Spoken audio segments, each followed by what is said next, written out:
বিসমিল্লাহির রহমানির রহিম। আজকের এই ভিডিওটা হয়েছিল নেটওয়ার্ক অ্যানালিসিস চ্যাপ্টার নাম্বার 12 থেকে, এবং এখানে আমরা এন্ড চ্যাপ্টার কোশ্চেন 12.31 সলভ করব, যেটা যেন অনুরোধ করেছে একজন স্টুডেন্ট। তো straight away to the question. এখানে বলা হয়েছে a balanced delta connected load is supplied by a 60 Hz three-phase source with a line voltage of 240 volt. Each load phase draws 6 kilowatt at a lagging power factor of 0.8. তো আসুন দেখি এটা কি বলছে এখান থেকে। প্রাইমারিলি এ ধরনের circuit হবে, লোডটা ডেল্টা কানেক্টেড এবং ইচ লোড কনজিউম করেছে 6 কিলোওয়াট এবং এখানে পাওয়ার ফ্যাক্টর হবে 0.8 ল্যাগিং। তার মানে হয় এই লোডটা হয়েছিল ইন্ডাকটিভ লোড এবং লাইন ভোল্টেজ গিভেন ছিল 240। আমরা জানি না সোর্সটা ডেল্টা কানেক্টেড অথবা ওয়াই কানেক্টেড, কিন্তু লাইন ভোল্টেজ হয়েছিল actually between line to line. তো লাইন টু লাইন ভোল্টেজ অথবা লাইন ভোল্টেজ ছিল 240 ভোল্ট। এখন আমাদেরকে এই তিনটা পয়েন্ট পাতা করতে হবে, আমরা এক একটা করে ডিসকাস করব। প্রথমে লোড ইম্পিডেন্স পার ফেজ পতা করতে হবে, তার মানে হয় ইম্পিডেন্সের ভ্যালুটা পতা করতে হবে অ্যাকচুয়ালি। এই ফর্মুলাগুলো আমরা আমাদেরকে মনে রাখতে হবে, এই ফর্মুলাগুলো আমরা ইউজ করব। অ্যাকচুয়ালি মোস্ট ইম্পর্টেন্ট ফর্মুলা এখান থেকে আছে, এটা let's discuss. Complex power, total complex power for three phase, এটাকে আমরা ক্যাপিটাল এস লিখে, এবং এটা কনসিস্ট হয় 3 টাইমস পার ফেজ কমপ্লেক্স পাওয়ার। পার ফেজ কমপ্লেক্স পাওয়ারের সঙ্গে আমরা পি লিখে নিয়েছি, সো 3 টাইম এসপি। এবং এই ফর্মুলাগুলো ইম্পর্টেন্ট, আমাদের এই কোশ্চেনে আমরা ডিসকাস করব না, কেবলমাত্র এই ফর্মুলাটাকে মনে রাখতে হবে। Impedance ZP conjugate 3p square, so এই ফর্মুলাটা আমরা ইউজ করব।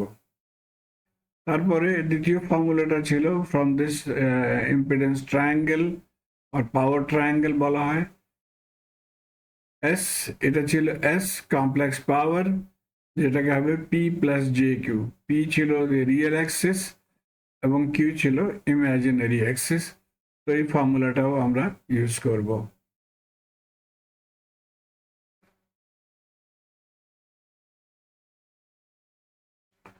ওকে, সো এস যেটাকে আমরা যখন লিখি তখন আমরা এটাকে মোটা করব না, কেবলমাত্র উপরে আমরা এই বারটা দিয়ে দিব, সেটা ইন্ডিকেট করেছে দ্যাট এটা হয়ে গেল কমপ্লেক্স পাওয়ার। তো যেমন এখানে ডিসকাস করেছি, টোটাল কমপ্লেক্স পাওয়ার বরাবর হবে 3 times single phase complex power for balance load, এবং সিঙ্গেল ফেজ কমপ্লেক্স পাওয়ার হবে P plus J Q, P per phase এবং কিউ পার ফেজ। কোশ্চেনে গিভেন ছিল পি অথবা power per phase drawn is 6 kilowatt, that means 6000 watt given. এখন আমরা Q P পতা করে এই এসটাকে আমরা পতা করতে পারি।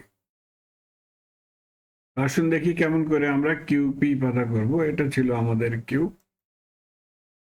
পি গিভেন ছিল, কিউ পতা করতে হবে। এটাকে আমরা এই মতো লিখতে পারি, that the real power, যেটাকে আমরা বলেছি পিপি, বরাবর হবে এস পি কস থেটা। আমরা জানি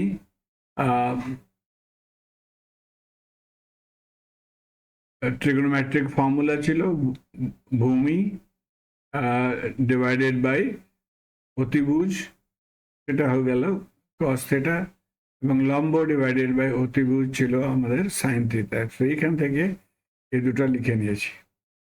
এখন আমাদের এই ভ্যালুটা গিভেন ছিল, থিটা ভ্যালুটাও গিভেন ছিল ফ্রম দি পাওয়ার ফ্যাক্টর। তো এখান থেকে আমরা এসপি ক্যালকুলেট করব। যখন এসপি ক্যালকুলেট করে নিব তখন আমরা কিউপি ক্যালকুলেট করব এবং এই দুটোকে ইউজ করে আমরা এসপি ড্যাশ পতা করে নিব। আসুন দেখি। To find QP, we need SP and theta. So QP এর জন্য আমরা SP এবং theta পতা করতে হবে। SP আমরা এই ফর্মুলা থেকে পতা করতে পারি। SP হয়ে গেল PP divided by cos theta. PP given ছিল 6000 ওয়াট অথবা 6 কিলোওয়াট হবে, কেভিএ হবে না, 6 kilowatt divided by cosine theta.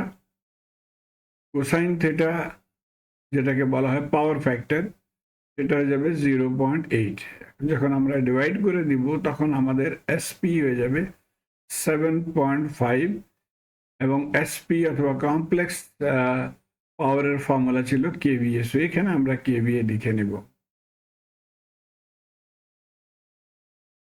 cos theta থেকে আমরা থিটা পতা করে নিব। ইনভার্স অফ কোসাইন 0.8, অ্যাঙ্গেল হয়ে যাবে 36.87। এখন এই দুটো ভ্যালু পুট করে আমরা কিউপি ক্যালকুলেট করে নিব। সো কিউপি হবে SP sine theta, SP 7.5 KVA, এটা হয়ে গেল 36.87। সো ক্যালকুলেট করে আমাদের আনসার হবে 4.5 kVAR। এখন দেখেন, পাওয়ারের জন্য আমরা ওয়াট লিখেছি, কমপ্লেক্স পাওয়ারের জন্য আমরা কেভিএ লিখব এবং রিঅ্যাক্টিভ পাওয়ার কিউপির জন্য আমরা kVAR লিখে নেব। বেসিক্যালি ভ্যালুগুলো সেম ছিল অ্যাকচুয়ালি, কেবলমাত্র টু ডিস্টিংগুইশ আমরা এটাকে বলি kVA এবং এটাকে বলি আমরা kVAR, R for reactive. Okay, so single phase complex power আমরা এই ফর্মুলাতে আমরা পুট করে দেব 6, this is 6 kilo and 4.5 kilo। ওকে, যেমন আমি প্রথম স্লাইডে ডিসকাস করেছি, ZP পতা করার জন্য আমরা এই ফর্মুলাটা ইউজ করব। তার জন্য আমাদেরকে টোটাল কমপ্লেক্স পাওয়ার পতা করতে হবে। আমরা কেবলমাত্র সিঙ্গেল ফেজে এখানে পতা করেছি। সো টোটাল কমপ্লেক্স পাওয়ার হয়ে গেল 3 times SP, so 3 times this value, so 13.5 kVA। Okay, so total complex power আমরা পতা করে নিয়েছি। এখন এই ফর্মুলা থেকে আমরা ZP কনজুগেট পতা করতে পারি 3VP square over S delta. In case of a delta, এই আমরা বলেছি লাইন ভোল্টেজ 240, এবং মনে রাখবেন লাইন ভোল্টেজ এবং ফেজ ভোল্টেজ সেম হবে in case of A delta. তো আমরা লিখতে পারি VP is also 240 volt RMS। তো এখানে VP জায়গাতে আমরা 240 ভোল্ট লিখে নিব। তো ZP কনজুগেট হয়ে গেল 3 times VP square 240 square divided by S, এই ভ্যালুটা, এবং এটাকে যখন আমরা সলভ করব তখন এইটা হয়ে গেল আমাদের আনসার। কিন্তু এই আনসারটা ছিল ZP কনজুগেট, আমাদেরকে পতা করতে হবে ZP। এবং আই হোপ আপনারা জানেন ZP এবং ZP কনজুগেটের মধ্যে ডিফারেন্স ছিল অফ সাইন। সেই সাইনটাকে আমরা চেঞ্জ করে দিব। তো ZP হয়ে গেল দিস ভ্যালু, নেগেটিভ সাইনটাকে আমরা পজিটিভ করে দিয়েছি, তারপরে সেকেন্ড ভ্যালু। সো এটাই হয়ে গেল আমাদের আনসার অফ পার্ট 1। তারপরে পার্ট 2, লাইন কারেন্ট। সিম্পল আমরা ফর্মুলা দেখেছি লাইন কারেন্ট, টোটাল পাওয়ারের এই ফর্মুলাটা ছিল √3 VL/IL cos theta। VL আমরা জানি, cos theta আমরা জানি, সো IL আমরা ক্যালকুলেট করতে পারি। Theta is the angle of the load impedance, অথবা it is angle between phase voltage and phase current। তো IL হয়ে গেল এখান থেকে PP divided by √3 VL cos theta, 6000 or 6 kilo √3 240, এবং পাওয়ার ফ্যাক্টর ছিল 0.8, cos theta 0.8। এখান থেকে কারেন্ট হয়ে গেল 18.04 অ্যাম্পিয়ার। তো পার্ট বি সলভ করে নিয়েছি। এখন পার্ট সি স্লাইটলি ডিফিকাল্ট। আসুন ভিজুয়ালাইজ করি এটাকে কি বলেছে। The value of capacitance needed to be connected in parallel with each load to minimize the current from the source. So আমাদেরকে ক্যাপাসিটর কানেক্ট করতে হবে। আই হোপ আপনারা জানেন যখন আমরা লোডের অ্যাক্রস ক্যাপাসিটর কানেক্ট করে দিই তখন এটা পাওয়ার ফ্যাক্টর ইমপ্রুভ করার জন্য আমরা এটাকে ইউজ করি। এখানে কি বলছে, এখান থেকে দেখেন এটা ছিল আমাদের voltage current lagging by 30 degree, এবং এখান থেকে এই ছবি থেকেও আমরা দেখতে পারি যখন আমরা আইএল মিনিমাম করার চেষ্টা করব তখন এটাকে আমাদেরকে মুভ করতে হবে উপরে, এবং এই পয়েন্টে এসে আইএল মিনিমাম হয়ে যাবে। তার মানে হয় এটা 0 হতে হবে অথবা পাওয়ার ফ্যাক্টর 1 হতে হবে। এটাকে আমরা অ্যানাদার ওয়ে দেখতে পারি, এটাকে অ্যাঙ্গেলটার নাম আমি θ1 দিয়েছি। ওকে, এখান থেকেও আপনি দেখেন, মনে করেন এই অ্যাঙ্গেলটা ছিল 45, এই ভোল্টেজটা ছিল 240, দেয়ারফর cos 45 কি হয়ে যাবে বেস ওভার অতিভুজ 220 IL1, এখান থেকে IL1 আমি ক্যালকুলেট করে নিয়েছি 311। এই ভ্যালুটা হলো যখন আমাদের অ্যাঙ্গেল ছিল 45 ডিগ্রি। এখন মনে করি আমরা অ্যাঙ্গেলটাকে 0 করে দিয়েছি, যেমন আমরা এখানে ডিসকাস করেছি, cos 0 বরাবর হয়ে যাবে 1, তো 220 ডিভাইডেড বাই 1 হয়ে গেল 220 অ্যাম্পিয়ার। তো এটা মিনিমাম ভ্যালু, এখানে 311 ছিল, এখানে মিনিমাম। তো আমরা কনক্লুড করতে পারি দ্যাট ভ্যালুটা মিনিমাম করার জন্য আমাদেরকে থিটাকে 0 করতে হবে অথবা পাওয়ার ফ্যাক্টর ইউনিটি করতে হবে।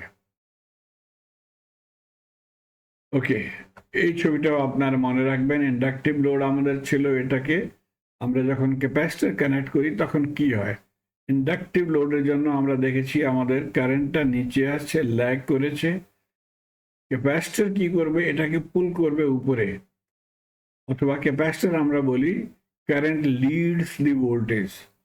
তো মনে করেন ক্যাপাসিটরের জন্য ক্যাপাসিটর লিড করেছে বাই θ2, এখানে θ1 ছিল। তো মিনিমাম করার জন্য, এটাকে নিউট্রালাইজ করার জন্য আমাদের θ1 বরাবর হতে হবে θ2। এটাকে আরো এক ছবিতে আমরা দেখতে পারি অ্যানাদার পার্সপেক্টিভ, এবং সেটা ছিল পাওয়ার ট্রায়াঙ্গেল। পাওয়ার ট্রায়াঙ্গেল এখানে দেখেন রিয়েল পাওয়ার ছিল, এটা ছিল রিঅ্যাক্টিভ পাওয়ার, এবং এটা হয়ে গেল আমাদের কমপ্লেক্স পাওয়ার। এখন মিনিমাইজ করার জন্য সেটাকে 0 করতে হবে, তার মানে হবে এটাকে নিচে নিয়ে আসতে হবে। নিচে কেমন করে নিয়ে আসবো, থ্রু দি ক্যাপাসিট্যান্স। এবং ক্যাপাসিটর কি করবে, এই ক্যাপাসিটরের ভ্যালুটা ছিল, এই ভ্যালুটা ছিল 4.5 kVAr। তো ক্যাপাসিটর এই 4.5 kVAr এখান থেকে মাইনাস করবে অথবা এটাকে রিডিউস করবে বাই 4.5 kVAr। তো এই ছবি থেকে দেখেন এটাকে পুল করে নিচে নিয়ে আসবে QC to put theta down to 0। তো আমরা এখান থেকে ইজিলি বলতে পারি দ্যাট আমাদের ক্যাপাসিটরের ভ্যালু QP এর বরাবর হতে হবে, আর তার মানে হয় QC বরাবর হবে QP। effect of capacitor should be equal to QP। okay, so QC হয়ে গেল QP বরাবর 4.5 is equal to 4500 VA। এখন আমরা চ্যাপ্টার 11-এ একটা ফর্মুলা ইউজ করেছি ফর ক্যাপাসিটর, সেটা ছিল QC divided by omega V RMS square. তো তার জন্যই আমরা এখানে অ্যাকচুয়ালি QC ক্যালকুলেট করেছি। তো let's put in the formula. ক্যাপাসিটরের ভ্যালু কি হয়ে গেল, QC 4500, 2 পাই ফ্রিকোয়েন্সি গিভেন ছিল কোশ্চেনে 60 হার্টজ, এবং V 240 আমরা জানি 240 VL অথবা VRMS, তার স্কোয়ার নিয়ে নিব। তো আমাদের আনসারটা হয়ে গেল 0.072 10⁻⁻4 ফ্যারাড, যেটাকে বরাবর হবে 207.2 মাইক্রোফ্যারাড। আমি আশা করি আপনারা এটাকে ফলো করতে পারছেন। Please let me know through your comments. Thank you.